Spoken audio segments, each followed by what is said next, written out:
Bloomberg has reported that the U.S. government is considering taking a stake in the American chip manufacturer Intel, a company that's been having a really hard time keeping up, with the potential move being seen as helping to secure U.S. chip manufacturing against some of the competitors over in Asia.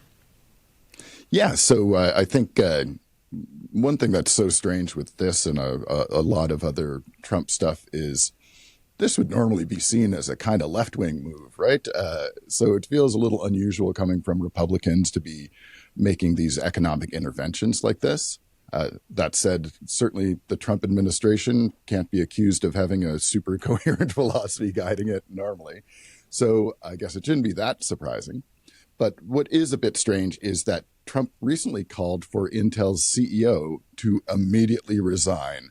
Apparently because of ties to China or something like that. Who knows why he thinks what he does. But anyway, called for him to immediately resign.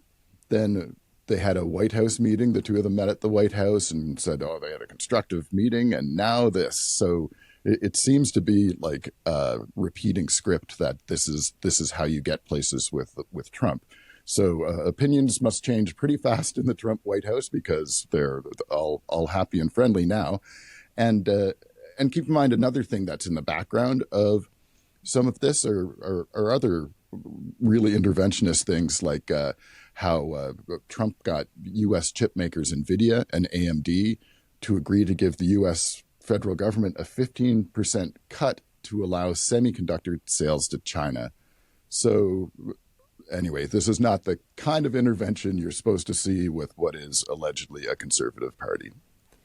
You know, just when you were explaining the moment where Trump was getting a little bit hostile towards Intel CEO and then said that they had a meeting and then things were better, it reminded me that this is kind of like every single one of President Trump's relationships. It kind of goes like that. Like, hey, we fought, but then they came over and then we're good and then they fight again. It does feel a little you got to bully them schoolish. first and then have them come back. And it's just it's such a strange dynamic. And again, very unlike any president in recent memory, at least. Not any that I have experienced. That's for sure. Thankfully.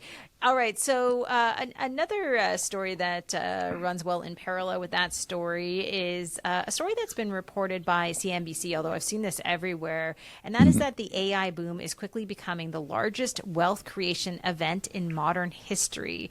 We did talk last episode about the incredible sums of money being invested into artificial intelligence, and just this year, AI startups have created dozens of new billionaires. Some of these people, Jeff, are still only in their 20s. So a massive, I think we could say almost bubble. And I know you're going to talk about that in a minute.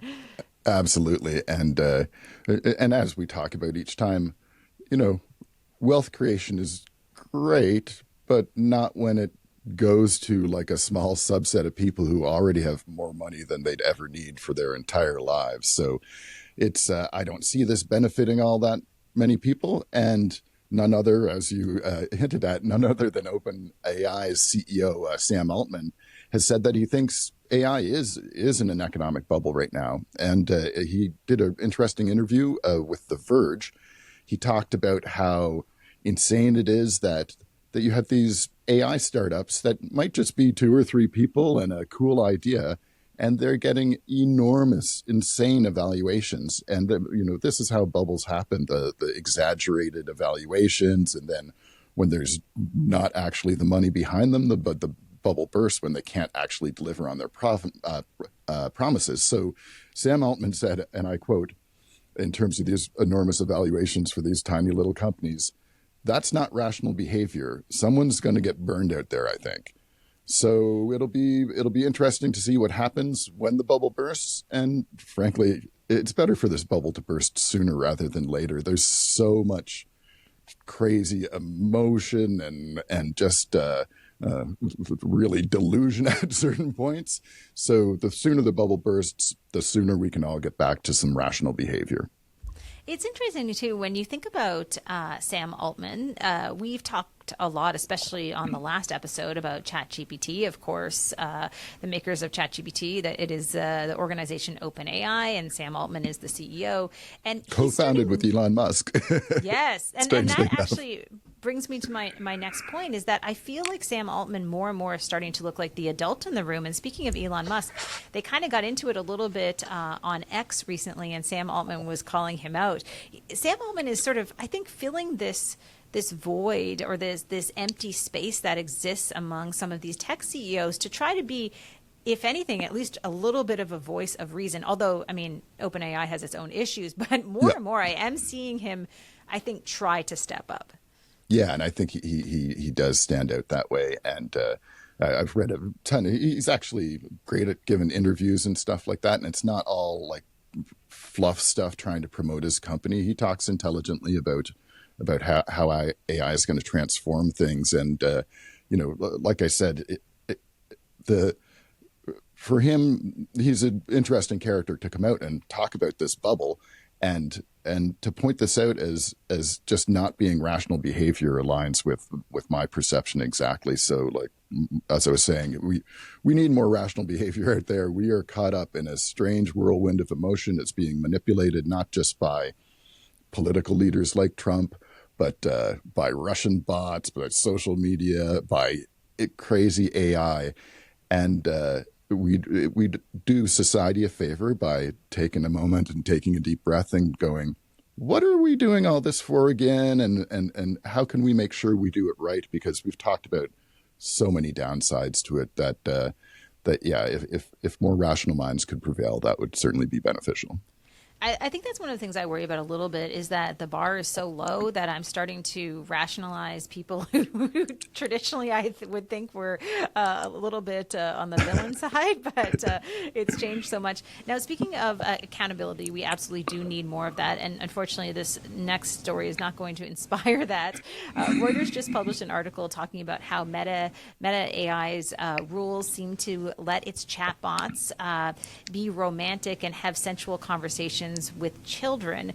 Once again, only after being found out, Meta said that this should never have been allowed, and that it would remove the rules that make it permissible for its chatbots to flirt and engage in romantic role play with kids. Which, Jeff, begs the question, I touched on this last week, why are these chatbots doing that in the first place? And yeah, how would you not know? How many times can they say that should never have been allowed? The report from Reuters makes for some pretty creepy reading. Actually, they've got like how they lay out basically what the AI should think and what's a good response versus a bad response. Ooh, it's very cringy and weird, so it's worth taking a look at. But the same report from Reuters also references like false medical information and other bizarre shortcomings. And it looks like the senator for Missouri in the States, who's also the chair of the Senate subcommittee on crime and counterterrorism, he's going to launch an investigation through that body. And he's been on Twitter saying, like, how are we letting this happen? Just like you and I have been saying lots. And so he's asked for a bunch of information from Meta, and Meta has until September 19th to provide a bunch of requested documents. So we'll see where this goes from that point. But as an aside, would just like to note, this is the same Meta that recently proudly announced that their new advisor on how to prevent bias in their AI systems is this conservative influencer who's behind some of the biggest anti-DEI, anti-pride, anti-climate change campaigns. And, I think a balanced perspective is important, but we too often look for a balanced perspective by pitting a right-wing extremist against a left-wing extremist. And we've lost sight that it's people in the middle that we need to balance this out with. So that's a very discouraging appointment. It rolls out of some of the things that Trump has been trying to do. So they're all trying to make these moves to pacify the president a little bit. So this is just another one, it seems. Speaking of being in a bubble, and this isn't so much a financial bubble, but I think just in sort of a physical bubble, that's the way I see Mark Zuckerberg a little bit, especially these days. I don't know if you saw the story where they were talking about the fact that he's essentially taken over a small neighborhood in the California community where he lives and bought a bunch of houses. So it's kind of like a compound. There's even a school that is running there as well. He also has pretty much what is a bunker in Hawaii on one of his properties. And so I feel like he increasingly is just out of touch with how the average person lives. And then he hires people around him like this. And you start to wonder, is there any coming back for Mark Zuckerberg? Or is he just kind of full on in the evil villain era of his life? Well, it certainly makes sense that they like building compounds and stuff like their the billionaires island there in Miami and Zuckerberg stuff, because these people are, I hesitate to say this, but they're almost as much cult leaders as they are business leaders at this point. There, again, so much emotion involved, so much crazy fluffing about future stuff. In the meantime, all these people are getting rich around them, and it's a totally distortive kind of cultish feeling I get when I read how these guys behave. And some are better than others for sure, but Zuckerberg is just absolutely cringeworthy. Yeah, a total. I don't think saying a cult is unreasonable. I think that's actually quite fair, especially when it comes to Elon. I think that's definitely a little cultish. Okay, Absolutely. so we've talked about online age verification a lot on the show. You should definitely check out Jeff's previous The Other Mac segment on the subject. That was a really good one. It looks like the U.S. Supreme Court has denied an application to challenge Mississippi's new law that requires age identification to use not just adult sites, but social media sites as well. This is, of course, similar to the new law in the UK that I think we discussed as well. Yeah. The group asking for the law to be stopped is Net Choice, which represents organizations including Snapchat, YouTube, and, all roads lead back to Mark Zuckerberg, Meta. Yeah, absolutely. And the age verification stuff isn't going away. It's being handled in a bunch of different ways in different states, which is interesting.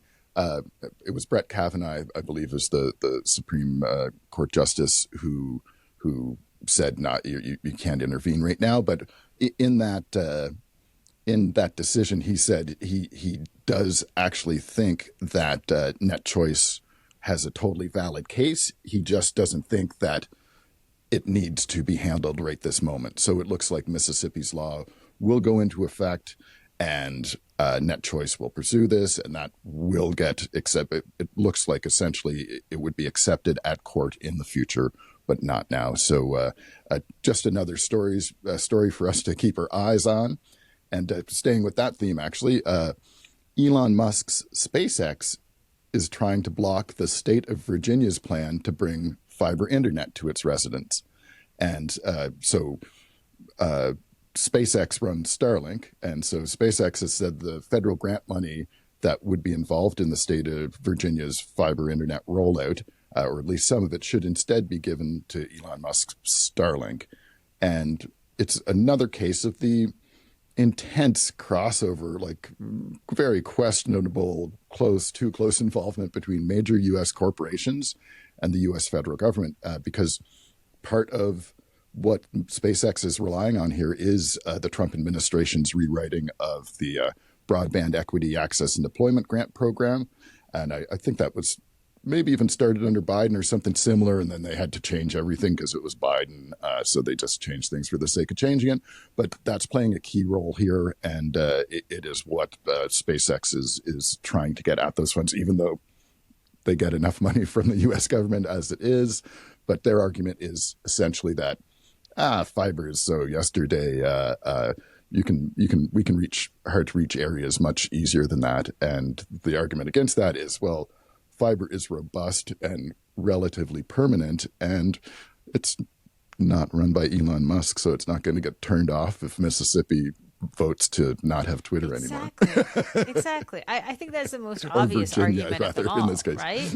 Yeah. Yeah, it makes perfect sense that you really do want to stay away from working, I think, with Elon Musk in a scenario like this where he could just decide one day to turn things off, right? And people will say, "Oh, he wouldn't do that," but I don't think we're 100% sure about that. And And he speaking has of done it Elon, in Ukraine. Like he has done it. He's on the record of doing that. I think his biographer there talks about that a bit. And so he's certainly not above doing things like that. I don't think he's done something like that in the States, but will, with the States fast becoming well, maybe not so fast, but certainly on its way to becoming more of an oligarchy than ever. He's one of the big oligarchs. This is how things work in those kind of states. All you have to do is look at their friends in Russia and you'll see exactly how that stuff goes.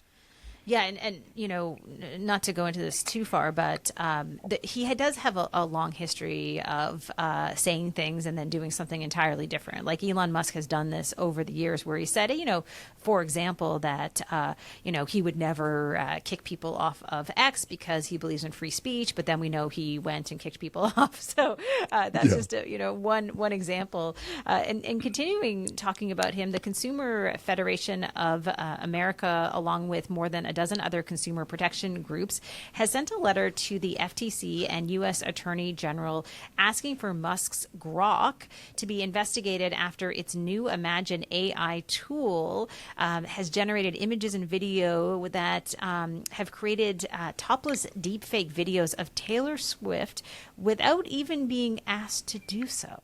That's the crazy point. And when I read that, I'm like, oh, okay, what do you mean? Because a lot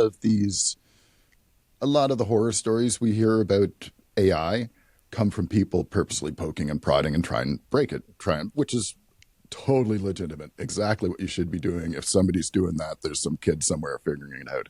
So, it's like obviously Grok's problems are far from being just limited to this. But a big factor here is the new Imagine tool, Grok's Imagine tool that lets you generate AI images and videos. And the fact that it has this spicy mode that you can turn on that seems to encourage adult content, like vaguely softcore pornish kind of level content. And as we've said before, what stands between a kid getting this and an adult is that both of them just have to check a pop-up box that lets them select their age and verify that they're 18 or over, and then you're in spicy mode. So it's just again total dereliction of duty for how you would try to protect kids against this, and just a creepy weird thing. Again, just I don't know why your AI chatbot at this point in time having a spicy mode doesn't seem like a real valuable feature to me. Yeah, this is the thing that I don't understand. Like, first of all, when we think about Grok, I will say, I mean, it's been interesting to watch Grok on X, for example. We know that people are asking Grok to tell the truth or as close to the truth as possible about certain stories. We know there's been a lot of cases where Grok has been, in some cases, racist and biased. We know that Grok has a lot of issues. So to go and weeks later, after you had so many issues with Grok, to say that, hey, when it comes to creating videos, we are going to introduce this spicy mode, and we could have all predicted where this was going to go, right, Jeff? Like, it's not a secret. This is going to go wrong very quickly. Yeah, and it's just in terms of the AI, people asking AI to explain why it did things, an important thing to keep in mind with that is it's the same as how AI does everything else. There's not necessarily any particular insight. That AI isn't even necessarily telling you why it did things. It's trying to complete some thoughts that make sense relative to the question you asked with the information it has. And it doesn't necessarily know to go looking in its program to try to figure out the real reason. So who knows, the reasons it gives for this kind of misbehavior can be just as made up as the other 10% of hallucinations, I think it was, that ChatGPT 5 has. And so it's in a very weird place that it's hard to even investigate this stuff, and the level of transparency with some of these AI companies isn't exactly ideal either. And Okay, so did you read about the process that this journalist used to get the? yeah, I was just going to jump into that because Okay, I think that this is the piece that I think we really need to explain to people when they say that no one asked Grok to do this, because people may be wondering, well, did Grok just go off and do that on its own? So the journalist described the process that resulted in this topless video, and it consisted of an initial image prompt of Taylor Swift celebrating Coachella with the boys, and then when the journalist tapped one of the resulting images and decided to enable spicy mode to see what Grok imagined would create, it generated a video of Swift tearing off her clothes and dancing topless in a thong for a crowd of people. So what has happened here is that we see how this prompt, where it has a singer, in this case Taylor Swift, celebrating with the boys. Most of us would assume that, maybe she's, I don't know, having a drink or singing like she might do in the video. But all of a sudden we get to the point where Taylor Swift is tearing off her clothes and dancing topless in a thong. I mean, this is where things just kind of cross that line. And Jeff, if we can just kind of tie this back to the previous story, as I read this, people might remember that conversation that we had about Starlink and the fact that, hey, maybe the reason that Elon Musk shouldn't be in charge of infrastructure for people to have connectivity is that he is a man-child who isn't even responsible enough to introduce an AI generation tool like this that is obviously gone rogue so quickly. Yeah, one of the weird things I read too. Again, the whole thing seems like another example of Elon Musk's narcissistic God complex trying to create an AI in his own image. Is that you can't actually, or from what I've seen so far, there are claims that you can't actually get it to generate like male nudes, just topless females, of course, because why would there be any kind of equivalency there? Because this is not some neutral AI. This is Elon Musk's little baby, and he wants him to be a weird little perv like Elon Musk seems to be. Yeah, I mean, it is very, very disturbing to see how, in many ways, Elon Musk wants the responsibility of exploring other planets, of infrastructure in the U.S., but there's this sort of really odd, childlike pervert inside of him that seems to come out in all these unusual ways that you can't really escape when he goes down this rabbit hole. Because if there's any place that I think you really see the true Elon Musk, it's on X, right? Like, he's revealing himself on X, and that is the place where he is probably as authentic as he can be, and that's where he really shines as a total weirdo. And very, very disturbing to see this. Yeah, it's totally crazy. I'm sure we'll have more in the news next week about exactly this sort of thing again too, as they claim like, oh, that shouldn't have happened like that. We're sorry, we fixed it, and then they have to fix it again and again and again.